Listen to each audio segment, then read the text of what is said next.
Hello guys, अस्सलाम वालेकुम। I hope you are doing well. अल्हम्दुलिल्लाह से मैं भी आपकी दुआओं से बिल्कुल ठीक ठाक और खैरियत से हूँ। तो welcome back to my YouTube channel and welcome back to another vlog.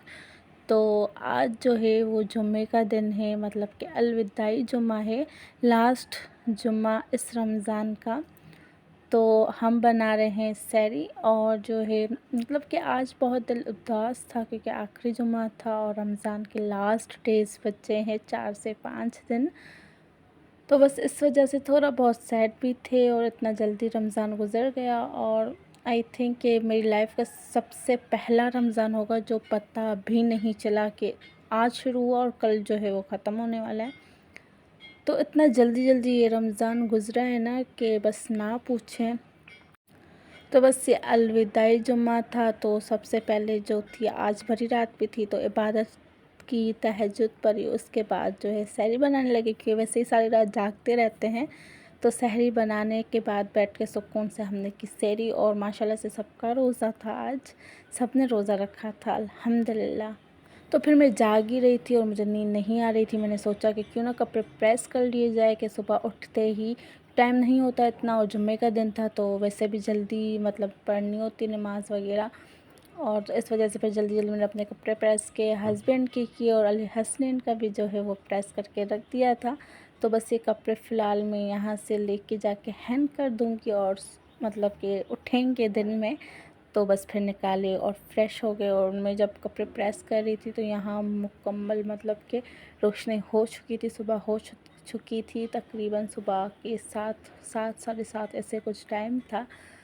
तो खैर मैं रूम में आ चुकी थी, बस कपड़े रखूँगी और उसके बाद मैंने की थी ऑयलिंग थोड़ी बहुत कि सुबह वैसे भी फ़्रेश होना है, तो इस वजह से। तो उसके बाद जो है फिर मैं सो गई थी। तो सुबह मेरी हो चुकी थी तकरीबन 2 बजे और सुबह उठते ही सबसे पहले मैं अपना बेड सेट करती हूँ। आप बताइएगा आप क्या करते हैं? सबसे पहले आपका काम क्या होता है उठते ही? तो खैर ये कपड़े रखे हुए थे तो इसको भी सेट करेंगे, लेकिन अभी टाइम नहीं है। अभी मैं झटपट जो है फ़्रेश होने जा रही हूँ क्योंकि फ़्रेश होकर नमाज़ पढ़नी हो। जुम्मे का दिन है तो लाज़मी कुरान पाक पढ़ेंगे, दुरूद शरीफ, तस्बीह वगैरह जो भी होगा। तो जुम्मे का दिन बहुत ख़ास होता है हम मुसलमानों के लिए कि दुरूद पाक पढ़ते हैं और सूरह कैफ़ पढ़ते हैं और बहुत मतलब जो आपसे हो सके। तो खैर मैं फ़्रेश होके आ चुकी थी, मैंने नमाज़ भी पढ़ी और कुरान पाक पढ़ा और उसके बाद जो है मैं बैठ के दुरूद पाक पढ़ रही थी। तो खैर फिर बैठे थे, काफ़ी देर बैठ के बातें शातें हो रही थी और फिर तकरीबन 4 बजे मैं हस्बैंड के साथ गई थी अपनी सिम निकलवाने, डुप्लीकेट जो है मेरी पर्सनल सिम, पर्सनल नंबर जो मैं यूज़ करती हूँ वो क्यों निकलवाने गई थी वो मैं आपको एंड में बताऊंगी। व्लॉग को पूरा देखिएगा और मेरे साथ क्या सीन हुआ था वो भी मैं आपको बताऊंगी। तो खैर हम गए थे, सिम निकलवाई और फिर फ्रूट्स जो थे वो ख़त्म हो गए थे तो मार्केट से वो थोड़ी बहुत जो है फ्रूट्स की शॉपिंग वगैरह की लेके आई। तो खैर उसके बाद मैंने आके पढ़ी थी असर की नमाज़ और यहाँ जो है मैं मियाँ जी को कह रही हूँ मुझे लेके चलना। मुख्य ने इफ्तारी का पोवठी था हल जो गरीब गरीब इंसान। लाख लाख शुक्र, लाख लाख ने लख लख गरीब इंसान। गरीब आया करता हूँ, बर्तन नहीं तो बनाए। और ये आजकल हमारी जो है सारा दिन मस्ती चलती रहती है, वो मुझे तंग करते हैं, मैं उन्हें तंग करती हूँ। जब मैं बेजार हो जाती हूँ वो खुश हो जाती है और जब मैं उन्हें बेजार करती हूँ तो फिर मैं खुश हो जाती हूँ। तो खैर उसके बाद आके इफ्तारी बनाई, ज़्यादा कुछ भी नहीं किया था, बाहर से मंगवाई थी, ख़त्म वगैरह दिलाया, जलेबियाँ मंगवाई थी, समोसे मंगवाए थे बाहर से क्योंकि एंड टाइम पे कुछ भी बनाना पॉसिबल नहीं था क्योंकि मुझे वापसी आते हुए तो 6 बज गए थे ऑलमोस्ट। तो बस फिर नमाज़ पढ़ी फिर और इफ्तारी रेडी की और अल्हम्दुलिल्लाह से बैठ के सब ने इफ्तारी की। और फिर जो है मैं जो कपड़े रखे हुए थे सुबह से तो उसने सोचा कि अब सेट करके कबर्ट में रख दूँ। तो खैर यहाँ मैं वही सेट कर रही थी और अब आप सुने मेरी कहानी, मेरी स्टोरी, जो मेरे साथ सीन हुआ था मैं आपको वो बताती हूँ। तो हुआ कुछ ये था, मैं मतलब कि व्लॉग मैंने एडिट करके रख दिया था जो कि मुझे अपलोड करना था 22 रमज़ान को, लेकिन नहीं हो सका क्योंकि वो एडिट था, अनलिस्ट किया हुआ था, सिर्फ उन्हें पब्लिक करना था। बट हुआ कुछ ये सीन कि मैं इफ्तारी के बाद अक्सर मैं 9 से 10 बजे तक व्लॉग अपलोड करती हूँ। तो हुआ कुछ ये सीन था कि मैं 4 बजे उठी थी और मैं उस दिन व्लॉगिंग नहीं कर रही थी, क्योंकि मैंने ये डिसाइड किया हुआ था, बस मुझे व्लॉग जो है मैंने पहले से ही एडिट करके रखा हुआ था। मेरा ये था कि अब मैं 2 दिन के बाद मतलब कि वीडियो शूट करूँगी। तो उस वजह से मैंने मोबाइल को टच भी नहीं किया था। मैं उठी थी, सिस्टर की कॉल आई, उससे बात की और फिर मोबाइल मैंने रख दिया था बेड पे। और उसके बाद मैंने अपने धोए कपड़े धोने के साथ जो है इफ्तारी की भी तैयारी हो रही थी कि 4 बजे से स्टार्ट हो गए थे। तो साथ में नमाज़ भी पढ़ी, कपड़े भी धोए और इफ्तारी भी तैयार हो रही थी। सब कुछ मतलब हो रहा था। तकरीबन 1 घंटा मैंने अपनी सिस्टर से बात की होगी। उसके बाद ये बिज़ी थी मैं। तो खैर मोबाइल को टच करने का मुझे बिल्कुल भी टाइम नहीं मिला और ना ही मुझे याद था। तो सीन कुछ ये हुआ, जब इफ्तारी रेडी हो चुकी थी, हम दस्तरखान पे बैठे, तो उस टाइम मुझे चाहिए था मोबाइल, बिकॉज़ कि मुझे वीडियो शूट करनी थी। और उस टाइम मैंने रियलाइज़्ड किया कि मेरा मोबाइल कहाँ है मेरा मोबाइल। मुझे लगा कि शायद मियाँ जी जो है वो तंग कर रहे थे, वो हंस रहे थे, मेरे पास थोड़ी ना है। तो क्योंकि मोबाइल उनके पास छोटा वाला है, वो मेरा मोबाइल ये अक्सर लेके बैठे होते, यूज़ कर रहे होते। तो मुझे यही लगा कि शायद इन्होंने लिया हुआ है, इन्होंने मुझे तंग करने के लिए छुपा दिया है।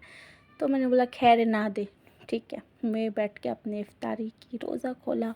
उसके बाद पानी आता है तो मैं कपड़े धोने चली गई थी, क्योंकि वो सिर्फ मशीन से निकले हुए थे, बाकी उससे सादे पानी से वॉश करने थे, तो मैं उसमें बिज़ी हो गई। उसके बाद मुझे जाना था टेलर के पास, कि मैं कह रही थी कि मुझे इफ्तारी के बाद लेके चले। लेकिन खैर मैंने वो अपने ना कपड़े निकाल के शॉपर्स में डाले, सब कुछ सेट किया। सिस्टर के जो आपी के कपड़े थे वो भी लिए, शॉपर्स वॉपर्स बना के रखी। और मैं गई थी टेलर के पास, कपड़े देख के उन्हें समझा के आई। और तो इस वजह से फिर मैं देख के आई। मुझे उस टाइम भी यही था कि शायद ये मजाक करे, इन्होंने छुपाया हुआ है। लेकिन रात के जब 11 से 12 हुए, तब मैंने बोला कि अब आप मुझे मोबाइल दे दे, बस काफ़ी हुआ, काफ़ी देर हो गई कि मोबाइल के बिना हमें इतनी गंदी आदत लग चुकी है मोबाइल की कि हम उसके बिना नहीं रह सकते। तो खैर उन्होंने फिर सीरियसली बोला कि मेरे पास नहीं है, मेरे पास होता तो मैं खुद यूज़ नहीं करता, और मैं यूज़ ही तुम्हारा मोबाइल करता हूँ। तो मैं उस टाइम में शॉक्ड हो गई। मुझे कि सच्ची? बोला हाँ सच्ची में, मैं क्यों ऐसी मजाक करूँगा। तो फिर मैंने तकरीबन रात के 11 बजे से रात के 2 बजे तक हमने 3 घंटे पूरे कबर्ड को उलट पुलट, बेड, मतलब कि किचन में मेरी अक्सर आदत है वीडियोस बनाती हूँ, उधर मोबाइल मेरा हाथ में होता है। किचन को और दराज को, मतलब कि डिवाइडर, हर चीज़, घर का कोई ऐसा कोना नहीं था जो हमने छोड़ा हो। हमने एक एक चीज़ जो है वो निकाल के चेक की, यहाँ तक कि जो शॉपर्स मैंने निकाली थी कपड़े टेलर को देने के लिए, वो तक शॉपर्स चेक की, कबर्ड्स चेक किए, कपड़े जो फोल्ड करके रखे थे वो चेक किए, सब कुछ चेक किया। ये कहानी थी 22 रमज़ान की। तो खैर वो मोबाइल मुझे नहीं मिला, और मेरा मोबाइल जो था वो साइलेंट पे था। बेल जा रही थी लेकिन साइलेंट पे था, तो आवाज़ नहीं आ रहा था, नंबर मेरे ऑन थे।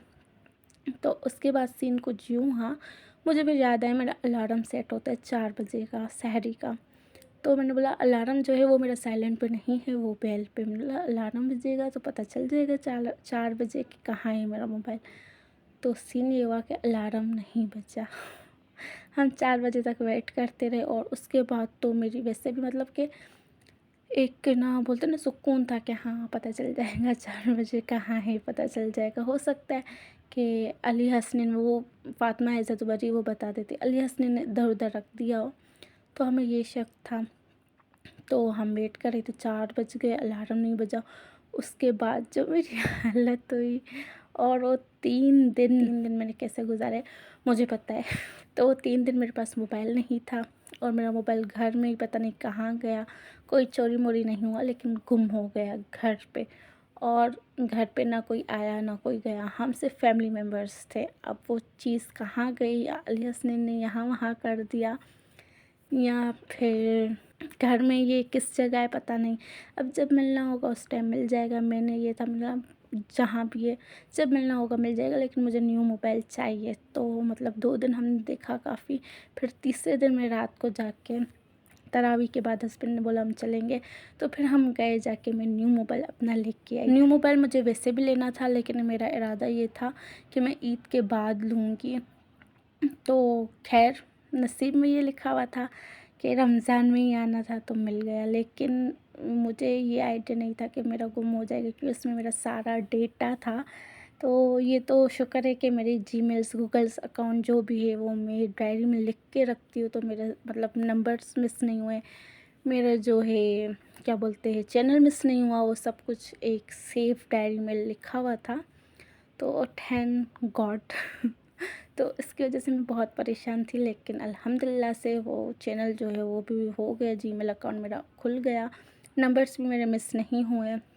पर मेरी जो डेटा था, जिसमें मेरे सारे व्लॉग जो एडिट किए हुए थे वो सारे मिस हो गए। लेकिन अनलिस्ट जो था वो एक व्लॉग रखा हुआ था, जो मतलब कि मैंने अपलोड किया था, लास्ट व्लॉग आप देख सकते हैं जाके। तो बस ये कहानी थी, लेकिन खैर इंशाल्लाह वो मोबाइल भी मुझे मिल जाएगा, होप फॉर बेस्ट। तो खैर मुझे न्यू मोबाइल की इतनी एक्साइटमेंट नहीं थी, क्योंकि मुझे उसका जो अपने मोबाइल का गम लगा हुआ था, उसमें मेरा पूरी वीडियोस, पिक्चर्स, फुल डेटा मेरा सब कुछ उसमें था, तो उसका दुख, उसका अफसोस ज़्यादा था। और मेरे ईद के शॉपिंग व्लॉग्स जो भी मैंने शूट्स किए थे वो भी उसी में ही थे, ना कि न्यू मोबाइल की खुशी। तो खैर इसलिए मैं न्यू मोबाइल लेके आई, उसके मैंने शॉर्ट्स बनाए थे, तो मैं आपको वो दिखाऊंगी, वो अपलोड करूंगी। और मैंने कौन सा मोबाइल लिया ये भी मैं आपको नेक्स्ट वीडियो में अलग से बताऊंगी इंशाल्लाह, क्योंकि टाइम नहीं मिलता, लास्ट रोज़े हैं और आपको पता है कैसे जल्दी जल्दी रमज़ान गुजर रहा है। और मैं जब ये व्लॉग अपलोड करूँगी तो तब तकरीबन लास्ट रोज़े होंगे, तो बस मेरे लिए दुआ कीजिएगा, अपनी दुआओं में मुझे याद रखिएगा। इंशाल्लाह मैं आपसे मिलूँगी नेक्स्ट व्लॉग में। अल्लाह हाफ़िज़।